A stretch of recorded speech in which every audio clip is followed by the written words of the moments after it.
Agora sim, vamos bater um papo aqui que vai ser super legal para a gente poder falar de ética e responsabilidade. Como eu falei para vocês, a gente vai ter aqui a visão de diferentes olhares do mercado, mas sempre olhares que vão poder ajudar vocês na construção de conteúdo, de narrativas e, de fato, fazer as coisas de uma maneira mais ética e mais responsável. Então, eu queria chamar aqui no palco o Willy Negreiros. Ele é diretor da Billion Dollar, que é uma agência super legal. O Hélio Wagner, que ele é assessor jurídico para creators, então está muito ligado à área do direito digital. E a Luísa Dias, que é CMO do Rappi, então traz a visão de uma grande marca sobre como os creators podem trabalhar com ética e responsabilidade. Por favor, pessoal.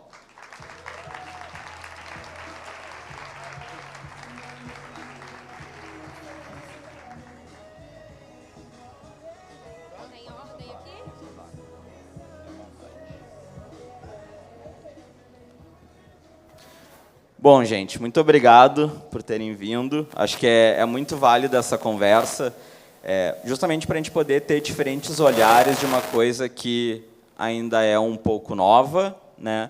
E tenho certeza que, em diferentes âmbitos aqui, todo mundo tem algumas dúvidas.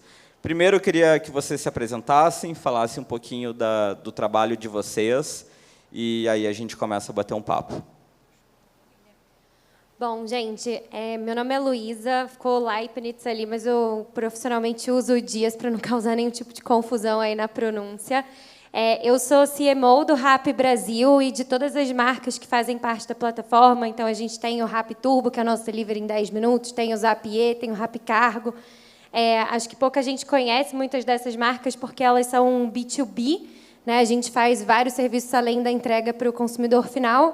E, além disso, eu sou cofundadora de um aplicativo chamado Kawaii, que é um app de parcerias que vai ser lançado agora em março. A gente está em fase de MVP, agora em fevereiro, e, a partir de março, a gente lança para mulheres empreendedoras conseguirem fazer suas parcerias ali dentro.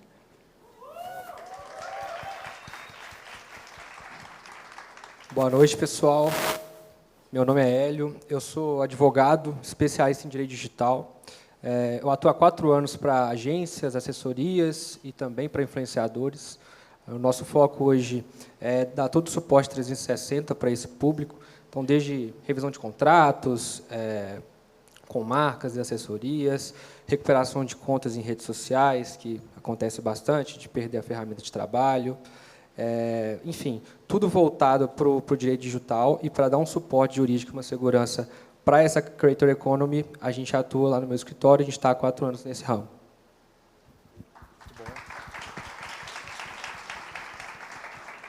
Boa noite, boa noite. Prazer falar com vocês. Obrigado pelo convite, antes de mais nada.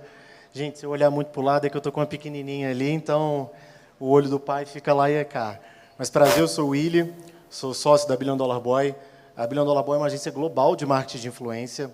Hoje nós temos sedes em Londres, Nova York, Paris, abrindo agora também Cidade do México, Peru, Colômbia, e aqui em São Paulo, onde a gente toca toda a operação Brasil e Latam.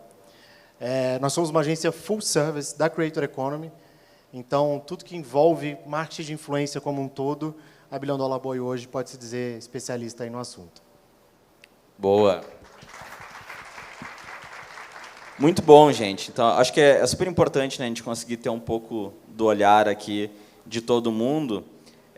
E eu queria começar abrindo o papo, falando sobre em que momento o creator, se existe esse momento ou não, em que o creator tem que ter um pouco mais de responsabilidade no momento em que vai criar seu conteúdo, vai pensar nas questões éticas, nas questões, né, de responsabilidade ali, ou se, a partir do dia zero que a pessoa está na internet, ela abriu a câmera, ela está produzindo algum tipo de conteúdo, essa já é uma preocupação que precisa ser recorrente. Pode começar. Bom, vou dar minha opinião aqui de centavos. Eu acho que isso começa desde o dia zero. Tá? O creator hoje ele é um ativo de marca, e quando ele começa a construir a carreira dele, ele já tem que se preocupar a todo instante com isso. Não são todos que fazem, isso é uma grande verdade, mas quando o creator entende que o que constrói o negócio dele é a longevidade, é a consistência, e junto com o seu público, a sua comunidade e com as marcas, isso traz para ele o resultado que ele tanto almeja ali na carreira, né? Legal. Eu acho também que, mais até que o alcance, as visualizações, o número de seguidores, o maior ativo de um criador é a reputação dele. Então, é muito importante, desde o dia zero, ter em mente tanto a parte ética quanto a parte de responsabilidade de fato, porque a reputação é muito fácil você destruir e muito difícil construir, né? Engajamento, um conteúdo pode fazer com que você viralize, mas a responsabilidade ela tem que ser construída desde o zero para evitar que todo o serviço seja jogado por rala abaixo, né?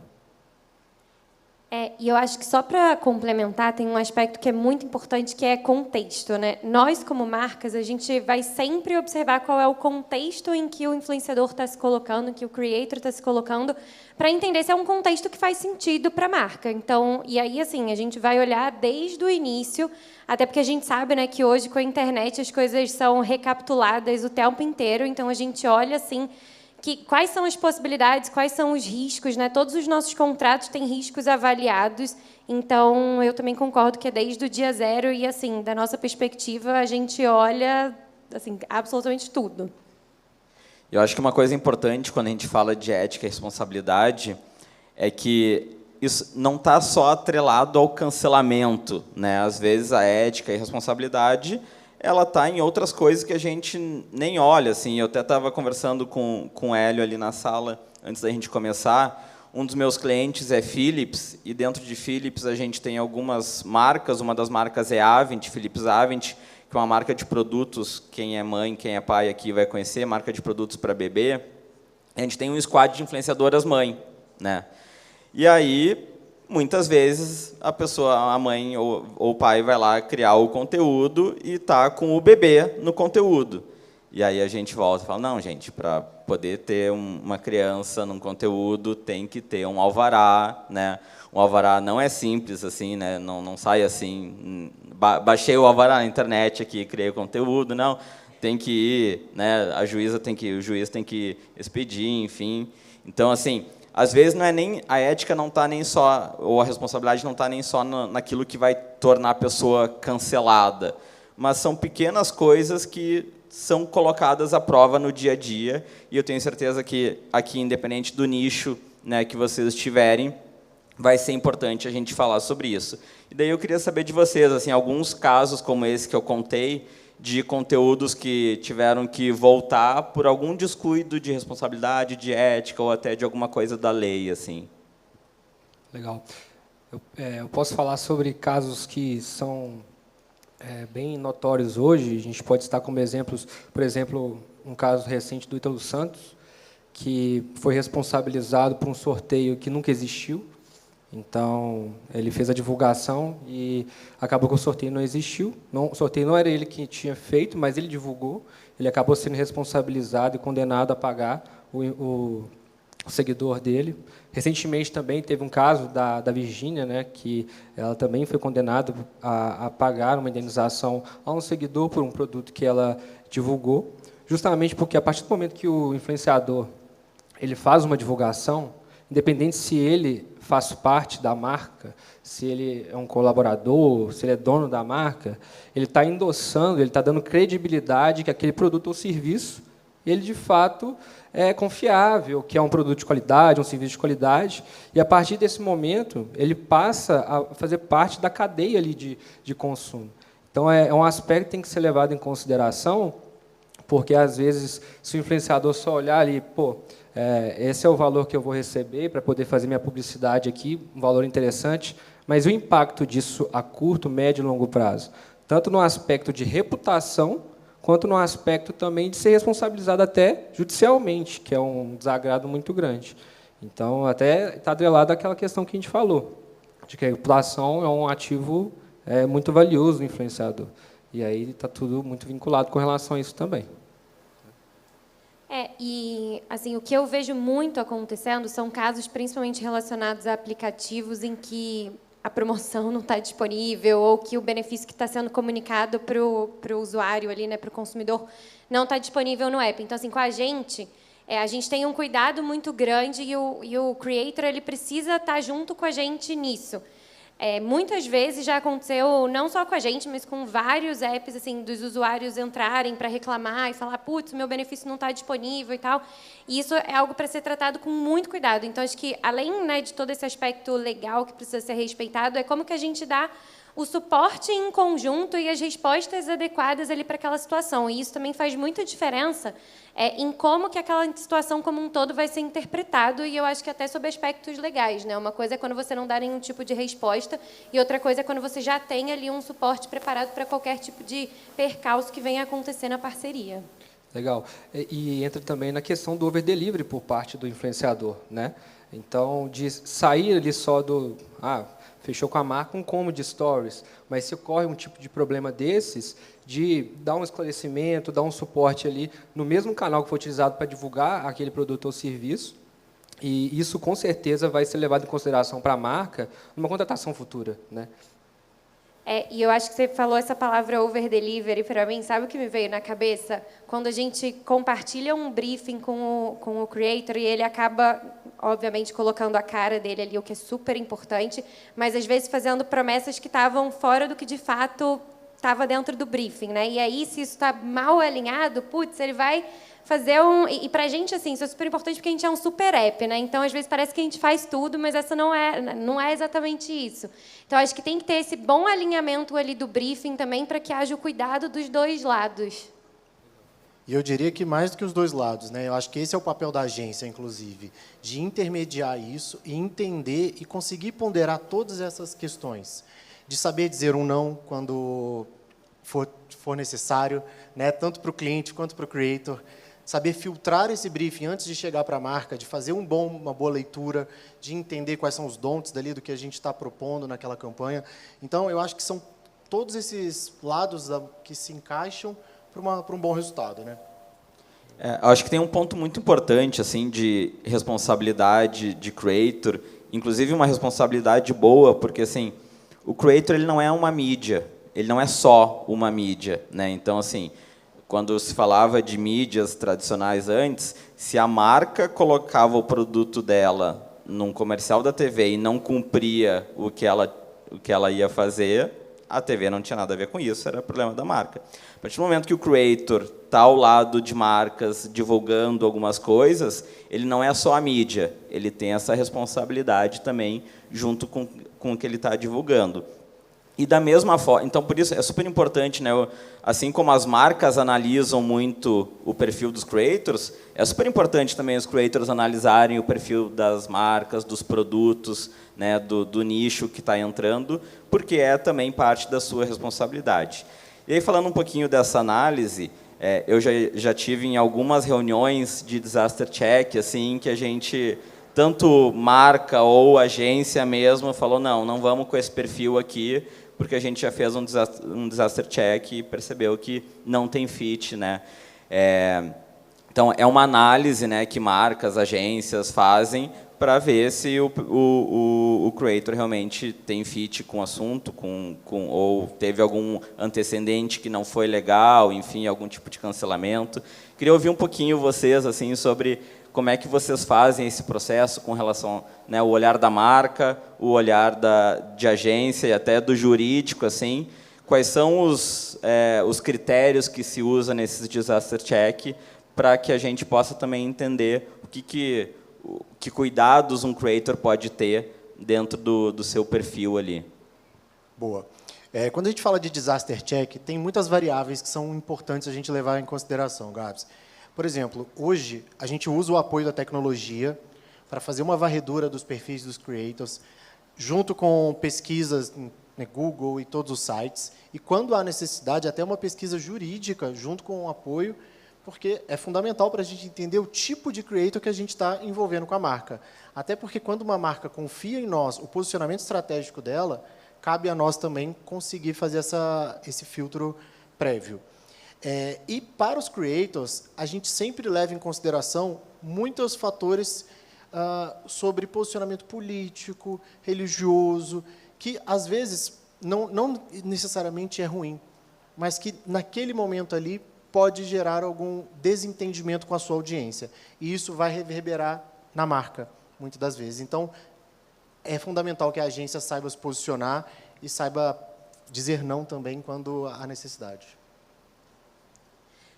Eu gosto muito das palavras contexto e coerência. Então, assim, eu faço diversas campanhas para diversos públicos dentro do RAP, e aí, assim, não só falando de, por exemplo, mães, wellness, workaholics, etc., mas, às vezes, eu tenho até o entregador, né? Tipo, agora a gente está fechando um contrato grande, inclusive, com um influenciador para entregadores, né?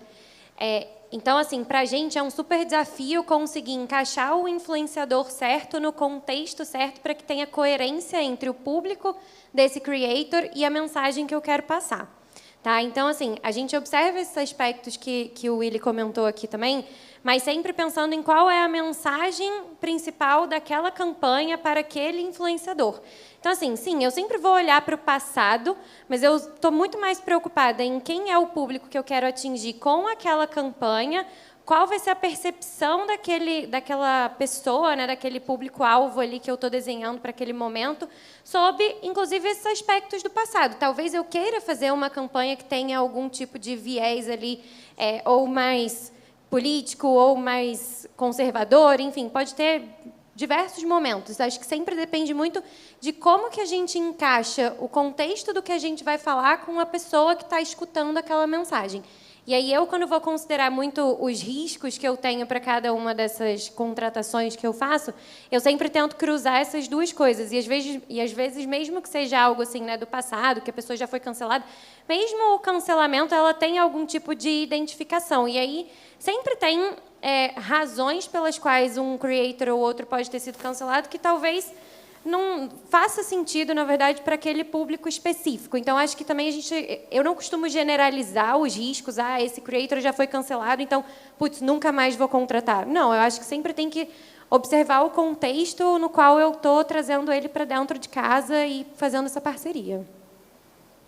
Só complementando, como nós temos esse posicionamento global, a gente acaba vendo um pouco o que acontece em mercados diferentes, né? Isso que a Luísa está trazendo é muito legal, porque, por exemplo, na Europa, eles são extremamente conservadores. Eles não se envolvem se o creator teve uma grande polêmica. Nos Estados Unidos, eles já têm uma política um pouco mais liberal, já um pouco mais parecido com o nosso mercado nesse aspecto. Então, é interessante a gente entender até onde a gente está inserido, o contexto que nós estamos inserido, como que isso influencia também na determinação de um prosseguimento de uma campanha, né? Exatamente. E aí o Willy falou dois assuntos que talvez sejam os mais polêmicos no Brasil, religião e política, né? E a gente sabe que tem vários outros assuntos que trazem esse teor de polêmica, mas a gente sabe também que é da personalidade de creators se posicionar, né? Trazer a sua visão, enfim. E eu queria entender um pouquinho de vocês, assim, onde está a linha tênue de poder se posicionar, de poder trazer qual é a sua visão sobre alguns assuntos, mas tomando o cuidado para que isso não seja um impeditivo de poder trabalhar com marcas ou algum projeto específico. Eu creio que o criador ele tem que ter a ética na essência dele, porque se ele for muito roteirizado, muito engessado, com muito receio do que ele vai se posicionar, no fim das contas ele não se posicionar sobre nada, ele não vai ter autenticidade. E a falta de autenticidade não vai atrair as marcas, não vai atrair público também, né? Então, tem que realmente é um grande desafio ter esse equilíbrio entre a autenticidade e também a ética em si, e a omissão sobre determinados assuntos, levando em consideração qual que é o objetivo final que aquele influenciador quer. Então, qual que é o público que ele quer atingir, qual que é o tipo de marca que ele quer trabalhar, e a partir disso ele vai escolher o que ele de fato deve se posicionar e o que ele não deve se posicionar. Posso complementar? Claro. Eu acho que, assim, creator sem autenticidade não agrega muito valor para a marca, né? Atrás disso que a gente está. Se fosse para fazer uma campanha, eu poderia contratar uma agência que eu vou passar um briefing ali super completo e ela vai executar exatamente o que eu estava esperando, né? Então, assim, quando eu faço uma parceria ou quando eu contrato um creator, eu tenho a expectativa de ter essa autenticidade e eu já tenho esse cuidado prévio exatamente com o posicionamento. Então, de novo, eu volto para a palavra de coerência, né? Eu acho que se você tem coerência nos seus posicionamentos, coerência no que você fala no dia a dia, antes e depois da parceria, a gente já entra sabendo qual é o jogo que a gente vai jogar. Então, eu concordo que ética assim, tem que estar desde o princípio e eu acho que a coerência é o que garante que você vai ter a ética até o final. Boa. É muito é legal a gente falar sobre isso, assim, porque aí eu sempre pego também alguns cases de clientes que eu atendo. Esses tempos a gente estava fazendo um projeto para um cliente que o perfil, o target do cliente era homens da Faria Lima. E aí, quando tu vai olhar creators que conversam com homens da Faria Lima, tem um posicionamento mais específico, tem assuntos mais específicos, e com isso vem também a responsabilidade da marca de assumir, bom, eu quero pessoas com esse perfil porque vão conversar com o meu público, né? Então, é isso, acho que vai muito do contexto, né, do perfil do projeto, assim. E aí, falando um pouquinho de cancelamento, acho que é uma palavra que vai sempre permear, né, esse assunto de ética e responsabilidade, o dia depois do cancelamento, né? E aí aqui a gente também tem diferentes visões, né? Uma marca com gerenciamento de crise na ótica do negócio, uma agência, né, ao lado do creator fazendo algum tipo de gerenciamento e o jurídico entendendo quais são as possibilidades, assim. Vocês têm algum case ou até algum conselho dentro desse contexto de cancelamento que já aconteceu? Cara, pensando assim, né, a gente teve alguns momentos durante a nossa trajetória, assim, trazendo para a nossa realidade aqui do Brasil, nós tivemos um caso em específico onde um creator teve um grande cancelamento, bem famoso, vou evitar nomes, e entregar a fofoca inteira? Tá, vamos lá, vou pensar em se até o final eu solto ou não. Mas a gente teve esse caso, e onde a gente teve que orquestrar, não só com uma marca, mas com todos os clientes que estavam com campanhas ativas com eles, se valia a pena a gente investir, se valia a pena a gente segurar. Então, é um posicionamento muito de entender o momento da marca. E eu volto na palavra que a Luísa trouxe, né, sobre o contexto. Você entender o que está acontecendo. No caso, este foi um problema que deu um baita bafafá. Então, a gente teve que esperar um pouco a poeira baixar para depois tomar as atitudes corretas, né? E aí entra muito o apoio do jurídico, de estar bem assessorado, para não deixar isso correr para as marcas que são, no final, nossos clientes finais ali, né? Sim. Eu, como um jurídico não muito convencional, principalmente por lidar muito com as marcas, com as agências, assessorias, e tentar buscar todos os lados das visões, eu fujo um pouco do que as assessorias geralmente aconselham nesse tipo de caso. Então, muitas das vezes, apaga o conteúdo que foi alvo do cancelamento, não posta nada, e vamos soltar uma nota aqui do jurídico. Eu acho que é algo muito engessado, e o influenciador ele ainda é um ser humano, e erros podem acontecer. Na minha visão, o mais importante de tudo, para mitigar os danos de fato, é que ele preste um esclarecimento, reconheça o erro e mostre como que ele pode fazer para poder recompensar de alguma forma aquela atitude dele. Eu achei muito interessante essa semana, não sei se todo mundo teve acesso, mas teve uma partida de futebol do Red Bull Bragantino e houve uma fala por parte do zagueiro muito infeliz, né, sobre a árbitra, uma fala machista.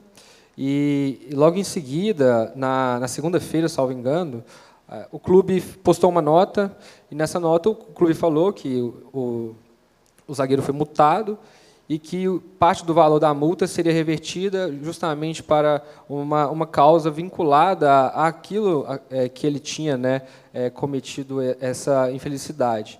Então, se o clube fosse omisso, não era a resposta ideal para conseguir mitigar aquela situação.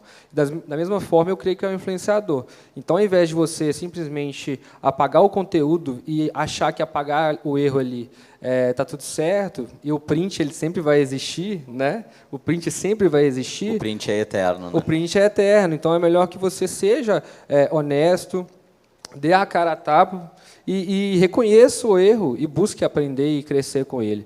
Eu creio que isso vai ser muito levado em consideração, por exemplo, quando uma marca vai contratar esse influenciador. Inclusive, foi o que a Luísa disse, olha, eu não olho só se ele foi cancelado ou não, eu olho o contexto. E eu creio que isso seja levado em consideração no seu contexto. Eu acho que esse é até um ótimo exemplo para a gente poder falar sobre a visão das marcas, porque assim, o público já entendeu o game, né? Então, assim, quando acontece algum tipo de coisa como essa fala machista do jogador, as pessoas vão no perfil das marcas, né? O Bragantino tem o naming rights do Red Bull. Muita gente foi lá na página da Red Bull para falar sobre o caso. Como é que uma marca se posiciona nesse momento, assim?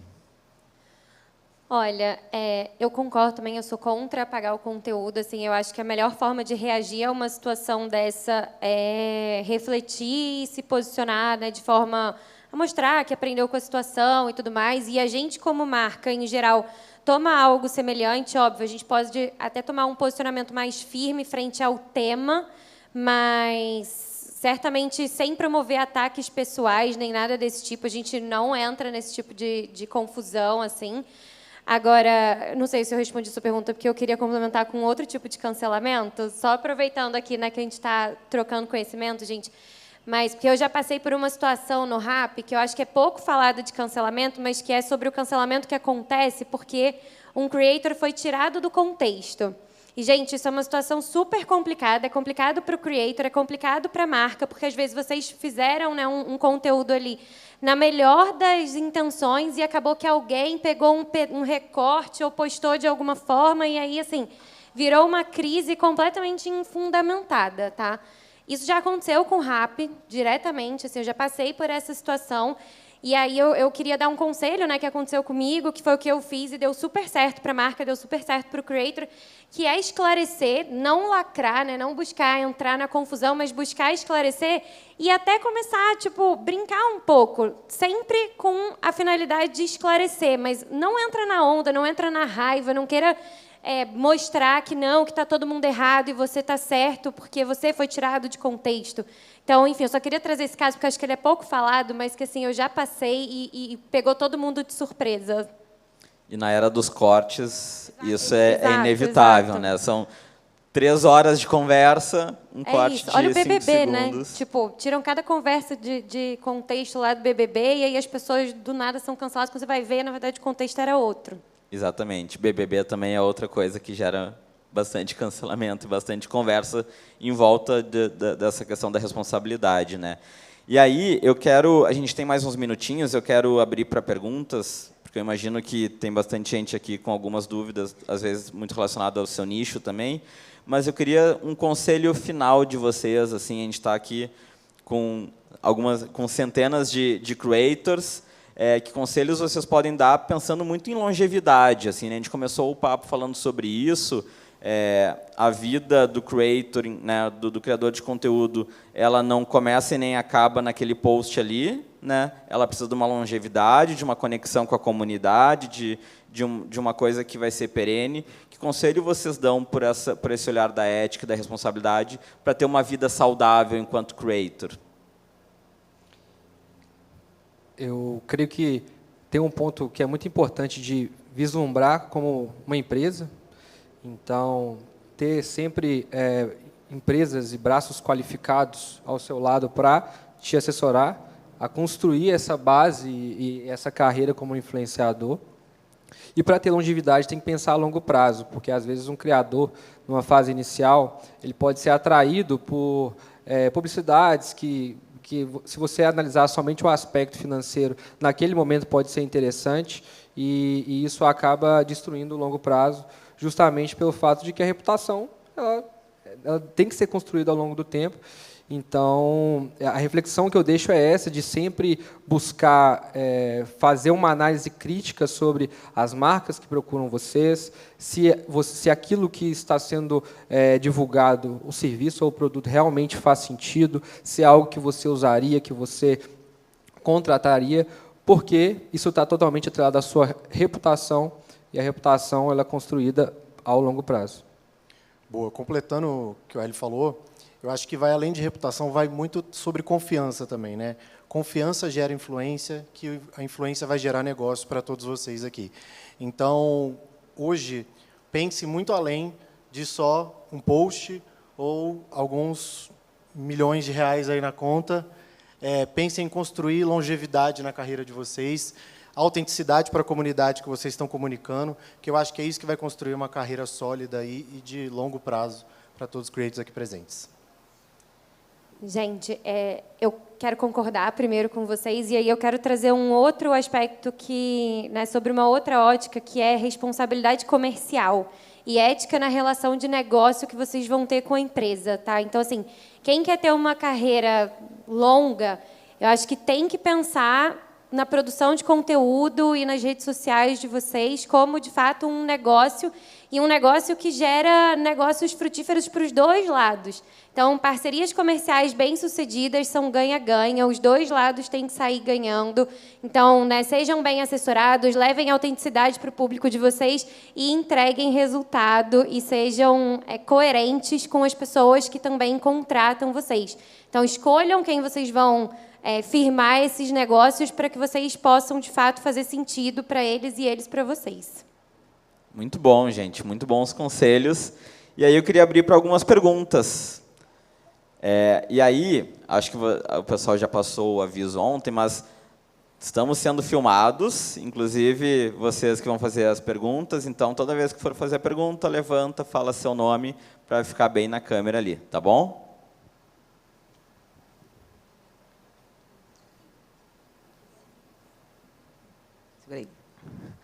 Bom, boa noite, me chamo Janaína Reis. Eu queria falar por uma questão jurídica, né? A gente sabe que nós falamos de vertentes sobre cancelamento, só que existe cancelamento também quando a marca acaba sendo cancelada por causa de algum conteúdo, exemplo do cara do Red Pill, que foi comentada da empresa da Campari, e a Campari falou assim, olha, a gente não tem nada a ver com esse pensamento dele. Juridicamente, como que a pessoa que está sendo, entre aspas, empresa envolvendo numa polêmica pode agir, e também como um comunicador, influenciador como a gente também, pode também ter essa responsabilidade juridicamente de estar respondendo por um processo cancelamento com a alguma marca. Então, o limite da responsabilidade do influenciador sobre uma marca, por exemplo, a divulgação de um produto ou serviço de uma marca, está dentro daquele produto ou serviço que ele, de fato, está divulgando. Então, o que acontece os conteúdos postados pela marca, por exemplo, após isso, não são responsabilidades do influenciador e vice-versa. Então, o importante é ter transparência.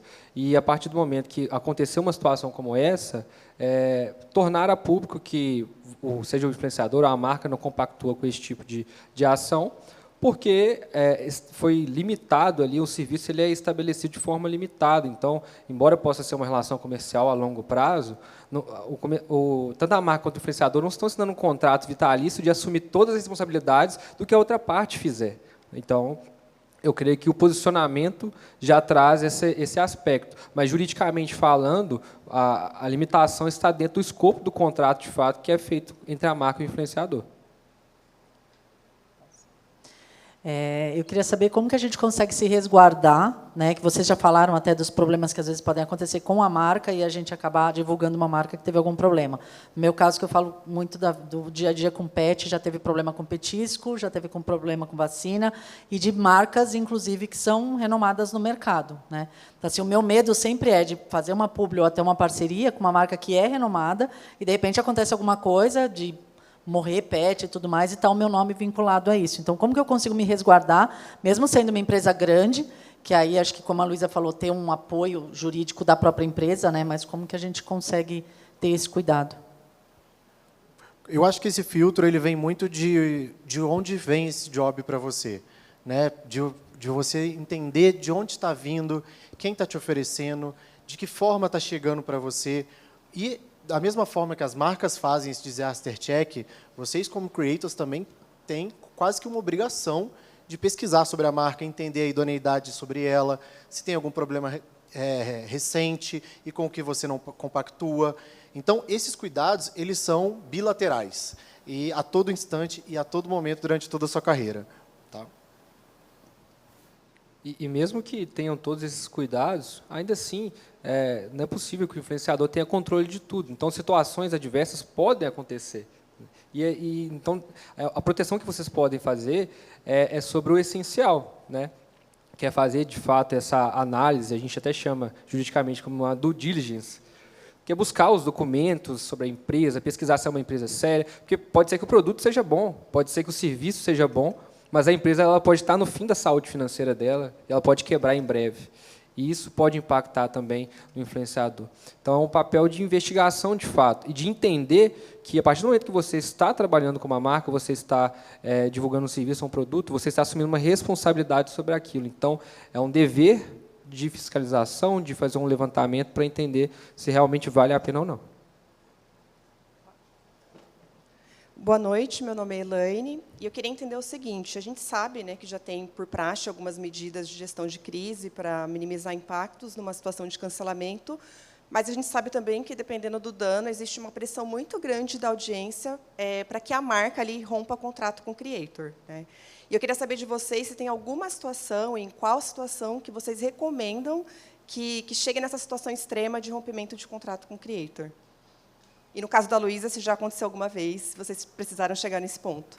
Olha, no caso do Rappi ainda não aconteceu, não tivemos uma situação assim. A gente já chegou a avaliar esse tipo de situação, mas minha recomendação é o limite são os valores da própria empresa. Então, a partir do momento que eu fechei uma relação comercial e essa relação comercial deixou de compartilhar os mesmos valores, é onde eu recomendo quebrar o contrato. Então, é esse tipo de análise que eu faria se voltasse a acontecer uma situação desse tipo e, a partir do momento que eu perceber que, de fato, passou esse limite, eu quebraria o contrato. Inclusive, a marca ela pode prever em contrato isso, né? Que situações dessa natureza... Aí, tem um bom jurídico. Mas situações dessa natureza podem ser passíveis de rescisão contratual, inclusive de multa por parte do influenciador, justamente porque a marca, aquela situação ela pode acabar respingando na imagem da marca. Então, nada mais justo do que ela ser reparada por esse possível prejuízo à imagem também, né? Trazendo um caso recente, como o Gabs falou, né, queria trazer alguns casos. Tem um cliente nosso, super recente esse caso mesmo, posso até citar, é a Midea Eletrodomésticos. E nosso contrato sempre prevê uma cláusula onde não pode falar mal do concorrente, do segmento, até mesmo da marca ou de marcas que façam parte do grupo. Mas, do outro lado, a gente também está falando com seres humanos, né, gente? Então, a gente tem que entender isso também. E aconteceu um caso onde um creator tinha um ar-condicionado em casa e ele estava pé da vida já com o ar-condicionado dele, que estava vazando, que estava pingando, e ele não sabia que era de uma marca que pertencia ao grupo do contratante. E ele não expôs, não falou qual marca era, mas uma filmada assim, o contratante viu que era um produto dele, identificou e falou, cara, não dá para seguir. Ele não só acabou com a nossa marca, mas acabou com toda a categoria. Então, nesse caso, o cliente não quis seguir. A gente tentou fazer como é que fala? Fugiu a palavra. Sim, a gente tentou fazer essa conciliação entre as partes, mas, de fato, ele entendeu que, no momento, não fazia sentido para ele seguir.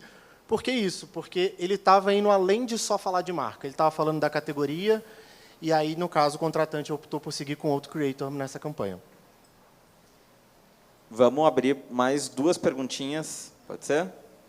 Boa noite, meu nome é Bárbara. Eu queria saber se tem algo que a marca observa no perfil do criador que pode ser decisivo para ela não contratar e que o influenciador não faz ideia, que pode ser algo simples, que pode vetar ele da campanha e ele não faz ideia. Olha, algo simples que ele não faz ideia, vai ter que ser muito ingênuo para o que eu vou falar, tá? Mas, assim, lacração. E aí eu acho que, né, tem várias formas de fazer isso, e eu acho que precisa sempre ter muito cuidado, mas quando a gente entra num perfil e a gente vê que um assunto polêmico está sendo tratado de forma leviana só para trazer engajamento ou alcance, é aí que eu coloco o limite, que eu não vou fechar esse tipo de contrato, tá? Então, mas isso não me parece algo super simples, né? Eu, em geral, acredito que as pessoas têm bastante intencionalidade quando fazem isso.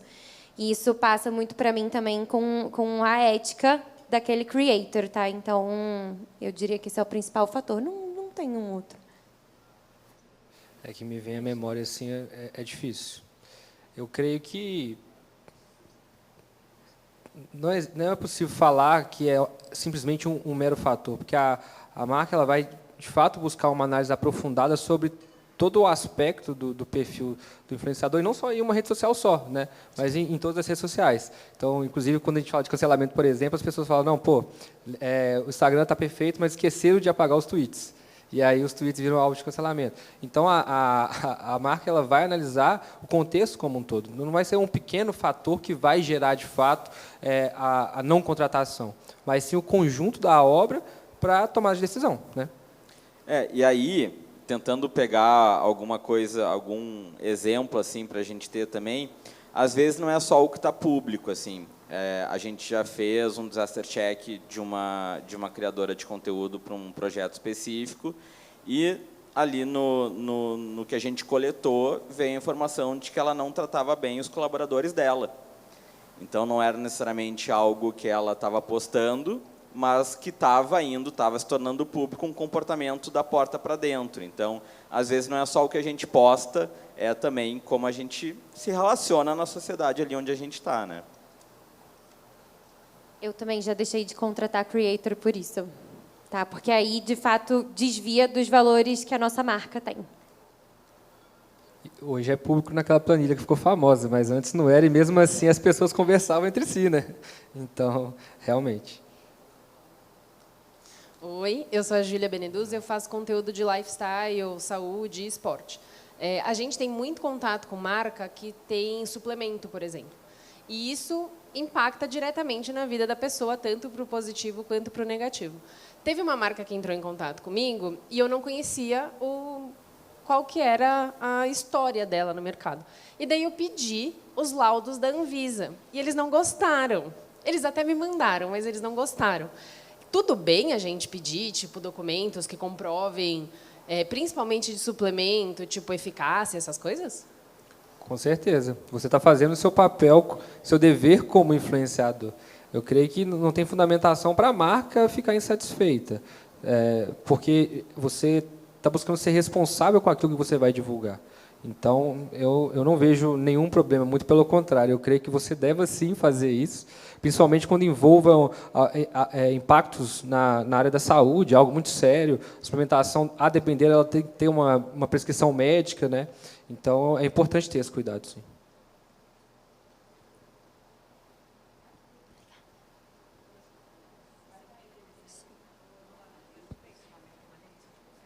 Boa noite. Prazer conhecê-los. Eu sou o Felipe e eu queria, acho que, discorrer de acordo com aquilo que vocês disseram até aqui, que foi bastante interessante, mas, dentre as falas de vocês, me chamou muito a atenção porque, repetidamente, os três falaram a mesma palavra, que é a autenticidade. Como cabeças pensantes, eu queria entender o quanto que vocês acreditam que é importante insistir na autenticidade, uma vez em que ainda a gente vive dentro de um sistema preconceituoso e que as marcas talvez ainda não estejam preparadas para se posicionar também com a autenticidade daqueles que querem também não só ter voz, mas também poder representar as marcas de acordo com a credibilidade e talento que essas pessoas têm. Falo isso por experiência própria, não sou uma figura comum, mas tenho muita vontade de poder representar grandes marcas a partir não só da minha existência, mas daquilo que eu também posso contribuir. Mas ainda percebo que essa dificuldade das marcas, não só enfrentar esse sistema preconceituoso, o quão que vocês acreditam que vale a pena bancar isso e fazer com que a marca some junto com a vontade de crescer do creator. Parabéns pela pergunta. Obrigada. De verdade, é muito interessante essa sua fala. Eu já tive casos de marcas que não quiseram seguir com creators por algum motivo, onde você, do outro lado aqui, como quem está intermediando, sabe o porquê que ele está falando aquele não ali, mas cabe a nós mostrar que aquele creator vai agregar naquele momento e para aquela campanha. Né? Acho que a fala que a Luísa trouxe sobre contexto, né? Sobre o que a gente está trazendo. Quando a gente faz uma curadoria, ela vai além de só uma escolha de números, de audiência, a gente fala de relevância, a gente fala de momento. Então, é super importante, quando a gente aprofunda e endossa um creator, a gente também, como aqui na minha visão de agência, e bancar isso e falar, cara, vai que aqui vocês vão ter sucesso. Eu super concordo também, e aí pegando um olhar de um diretor de criação que ajuda a marca a escolher seu pool de criadores de conteúdo, eu acho que um creator com autenticidade ele não vai querer trabalhar para uma marca que não tem autenticidade, né? Então, vão ter marcas que vão ficar para trás, mas eu acho que tem que apostar nas que já se desprenderam de preconceitos e já estão a fim de trabalhar com creators que também são autênticos. Então, acho que é daqui para frente, né? Até porque, quando o influenciador ele vai definir o tipo de marca que ele quer trabalhar, ele tem que analisar os valores da marca. E se a marca ela tem ali a diversidade como um dos valores, é o tipo de marca que você vai querer trabalhar. E se a marca ela não coloca isso como uma prioridade, ou simplesmente ela vai na contramão disso, não é o tipo de marca que você, de fato, quer trabalhar, porque ela não faz o que você acredita que é o melhor para o mundo como um todo. Então, eu creio que, sim, você tem que ser autêntico e lutar contra o sistema. Não é fácil, mas é só assim que a gente vai conseguir, de fato, ter uma evolução. E aí, assim, se às vezes o cliente, né, a marca é mais careta, pode ter certeza que a agência é muito advogado de vamos lá, vamos mudar essa mentalidade. Eu, por exemplo, eu atendo a Allianz Seguros, uma marca alemã, centenária, que tem toda a tradição alemã que a gente sabe, né? Então, assim, mudar a consciência e a mentalidade de uma marca como essa é um processo. Mas as agências são muito aliadas desse processo porque a gente acredita muito nisso. E eu acho que só um último ponto é que, assim, eu acredito muito que se uma marca não te dá espaço para ser autêntico, então ela não é a marca certa para você. Acho que esse é o primeiro ponto. Mas e o segundo ponto é falando um pouquinho de tendência, né? E aí tendência é criação de comunidade. E as marcas estão procurando cada vez mais as pessoas, né, os creators que são influentes dentro de respectivas comunidades. Então, eu acho que isso vai ser cada vez mais importante, né? Essa é a tendência para 2026. A gente, como RAP, vem procurando cada vez mais creators que tenham perfis únicos, ou únicos é muito difícil, mas assim, muito específicos para um público, dependendo da mensagem que a gente quer trabalhar em cada um dos momentos, ou a bolha em que a gente quer se inserir. Então, assim, foque também nas marcas que estão dispostas à sua autenticidade e que fazem sentido para a sua comunidade, para você também manter coerência com a sua mensagem.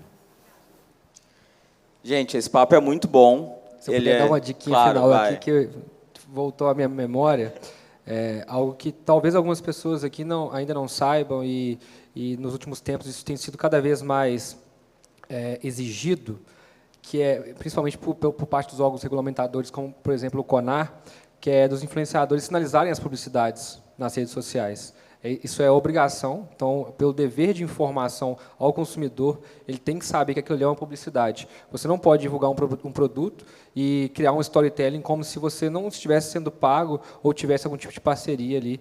Então, é muito importante que vocês façam isso. E, se não fizer, vocês estão infringindo a lei e vocês podem responder por isso. Então, é um dever de todos os influenciadores, ao fazer uma publicidade, sinalizar, colocar uma hashtag publish, hashtag parceria paga, mas deixar bem claro para o consumidor que existe uma relação comercial por trás daquele vídeo, daquele post. Super importante. Bom, é um papo muito bom, muito importante, né? E que bom que a gente conseguiu falar sobre bastante coisa. Quero agradecer muito a presença de vocês. São sempre bem-vindos aqui na Community. Obrigado também, gente. Vamos fazer um break agora e voltamos aqui 15 minutos.